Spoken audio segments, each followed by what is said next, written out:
Hello YouTube, you good? So I'm just strolling now to show off that I've got chickens again. If you're new here, I had about 30 chickens before. Their moons get the place, they're very good at it. Hot poos and a lot of scratching, not left, right. And I thought, you know what? I want chickens again. I've got a space that forever keeps kind of erupting with stinging nettles. And it's a faff, I've sheep mulched it several times. I'm just like, you know what? Let's get some birds to do the job. Let's get some workmates.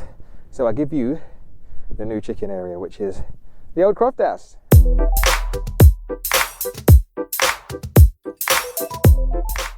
You see my hat? The wind is building. I've got my mic on right now. Hopefully it's not picking up any of that rubbish. It's a good mic anyway. So let's turn around. Let's just talk about the outside quickly because I'm excited about this little bed. I made this bed. It looks like it's been there for years. Ta-da! Look at this bed. Look at the guineas doing their thing. Hey! They're breaking up the barrier. So this bed, created by me, got a lot of old kind of sediment trap soil from digging the sediment traps. And if you don't know what sediment traps and what I do, click the link up here. You see about me talk about sediment traps. There's an array of different plants in here. Some work, some haven't. Like I've got an old, the sedum's coming back. The sedum tends to almost flower, sedum autumn joy, and then the rabbits or deer come, or sheep, and nibble off the flower. It's yet to flower. It's got a lot of buds. I think I need to start spraying them with something. They don't touch the Santolina, which is great, which is cotton lavender. Really smells really nice. Got a lovely yellow flower. Santolina, I always have to say it with like a bit of Italian. I don't think it is different Italian, but it sounds Spanish if I'm honest. But a bit of rosemary on the side. Something is starting to nibble this off, but confident it should thicken up and grow. Sea buckthorn in the middle, which is a nitrogen fixer, very prickly. Very hard to deal with. Hopefully they keeps them away when it starts kind of getting big. And then on the right here, we have a sambucus. Not sure the variety, but an elderflower. One of those kind of pretty ones. I don't think it's kind of a variety that you would tend to go for the flower, but it looks pretty and I had it spare, so I just chucked it in there. So, I thought I'd utilise this space. I put a lot of work in here. There was lots of stones in. I removed massive stones. Believe it or not, that stone was in this space as well. I had to get the digger when we were doing the house up the road there to come down. He came up and we removed it. I'll see if I can find a video of him doing so, because I was like, there's no way I'm getting that out. Like because there was just so many stones and crap. And believe it or not, the predecessors or everyone else around here used to fill this with just crap. And not sure it was filled with rubbish. It was disgusting. So when was it? I'm trying to think. When was it? This New Year's Day, me and the little Manu fam planted some garlic in here. I'll show you some videos. There's a lovely kind of family thing. Planted loads of garlic and they were doing good. But then we had a dry spell and I haven't got no water here. I got loads of water, but I didn't water it. And then my sheep escaped. And the sheep escaped and it was annoying because they were running around all over the place. And the sheep, Hebrideans, managed to jump through there. And the reason why I got this part up, because the rabbits used to jump in, and believe it or not, rabbits eat garlic. I did not know that. And sheep. So I was like, oh. So they won't say that on RHS flipping website, but yeah, when they're desperate, they'll eat anything. So I blocked this up and they managed to jump through that bit. So I had to kind of break down, because I blocked it all off. This is a new gate I put in, or door, not even gate. But pardon me, I blocked this off here, so then nothing can get in or out, apart from just because in garlic you don't have to do much with, apart from cut off the scapes come like kind of late, kind of early summer, sorry. But yeah, so I broke down the door and then rabbits got in and decimated the whole place, and then nettles took over and started to do their thing. So let's have a quick look from up here. So you can see they've been in here for a couple of months, and believe it, this was all green.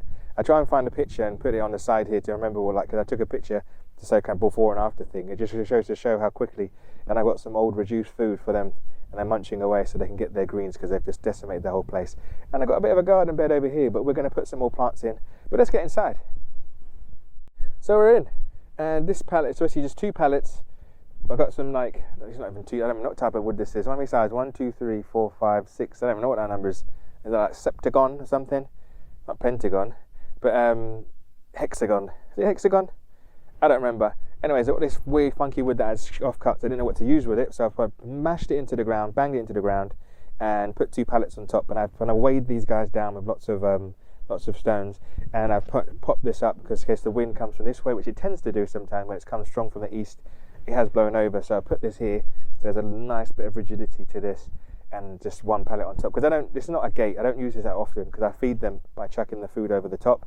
So I just keep this there so they can come out. And because they could get out of, they have a means of getting out, but I made this so nice and cozy, they don't really want to leave. So let's go over here. Let's talk about the birds whilst they're here. Hey girls and boys, oh boy. Because like I said, this was all green. And the reason why chickens are so good is because their poos are hot. They've got very hot poos, which tend to burn and scorch the plants underneath. And they just scratch away and just do them, work their magic. And you can see the nettles, there's still nettles kind of residing in here. And it's just a nice bit of shelter from the wind, kinda. But in time, these guys will go, and you can still see the remains of the garlic a bit where we had them. Obviously, we planted about a good 200 garlic in this space, and a lot of them are starting to kind of die down in that. But you can see the compost heap here. I just flipped it just a minute ago just to get the worms out, which has encouraged them to kind of get down and dirty. But what I'll do, I'll get some more hay and make a lovely mound for them to kind of work and have fun with, because this is basically this is the space I want to create. And this girl's kind of shy, which is like some blue Oricana. I remember the names: blue Oricana, Loman Brown. He's a Buff Orpington / something else. That's why he's so bloody big. And I can't remember the rest of them, but I think this one's called, like, I can't remember, but I'll put it at the bottom of the screen if I remember. But nice chickens, like to forage, have a good bit of fun. And these guys, because we're retired, I think one of the oldest ones is like 7. He is not even a year old yet. He's young, and he's a gent, because I had 3 of them, and I had three cockerels and 3 hens. And I was like, that's not going to work. That's not a good shout, because I just wanted to do someone a favour. So I had to get rid of 2, one was flighty, one was aggressive. He was just in the middle. So I was like, he looks after the girls, he's having a good time. And Loman Browns are like, I think they're one of the most domesticated. These guys are what they use in like egg factories, where they have them out in conveyor belts and they're just abused. I think chickens are the most abused animal on earth, which is kind of sad.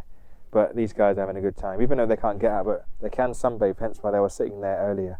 But give them a place to scratch, loads of food everywhere, they're going to have a whale of a time. So I'm happy that they're happy. So let's go to this is one of my favourite things to talk about is plants, and let's talk about them. And I've been a bit lazy. I didn't think they would attack them as much as they have done, but they're chickens. I mean, they're inquisitive. They want to see anything green, they'll pick at. So they've picked at the evergreen things here, which I don't think they're going to come back. I had 2 sea buckthorns which looked amazing, and they were coming back, but they've pecked them so much to the point where I feel like they're literally going to shrivel up because they can't photosynthesize. So yeah, I might have to remove them. And I had a bit of mint down here, but they just literally just demolished it. There's nothing there right now. So the sea buckthorns are for the nitrogen fixing. We had some mint. This is a sumac, which is a rus, which I've always wanted, dwarf variety. Does nothing for the chickens, but creates a nice bit of leaf litter. I like the fact of having lots of deciduous stuff in here. Not all this stuff in here is for chickens.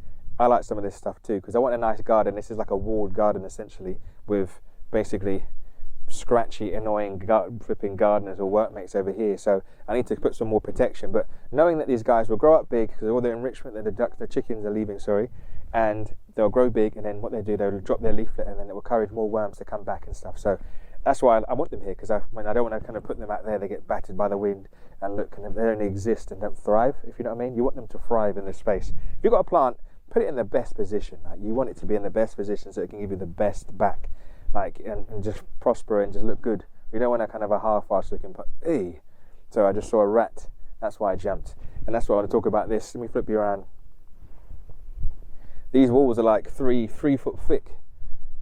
So you can imagine like a rat's kind of residing in here. Plus we've got chickens, there's food everywhere. So hence why I've got the cat here over there. But it will happen in time. We'll scare these guys away, put them in their place, because like I said, rats can bring disease, and I'm eating eggs and stuff. Not a good shout, peeps. Back to the plants. So you can guess what this one is.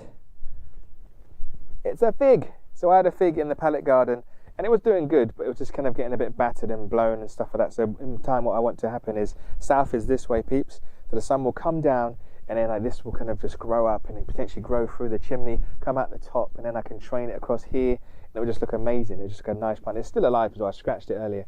You can see the green just kind of popping out here, because I didn't really get the best root system. So, and I do have another one for backup, which I must replant somewhere else. I might even put back into the pallet gardens and in a bit more open space. And move over to this plant just here. This is a forsythia, which is a deciduous plant. It flowers in the springtime, and believe me, it doesn't do anything for bees. You think it does, but it doesn't. But it's more for our visual purposes, for our visuals and making the garden pretty. It can be topiarized, get a lovely ball of yellow. I used to prune one back in London, around Streatham Hill where I used to work.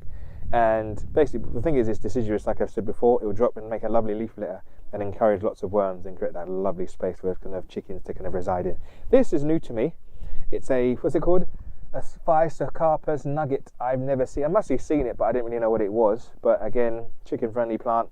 and deciduous and drops its leaves. This one, I'm sure you guys, all these horticulturists will recognize this guy straight away.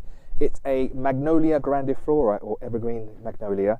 Got massive, like, dinner plate flowers on it, if it ever does flower here. Again, it's in a sunny spot.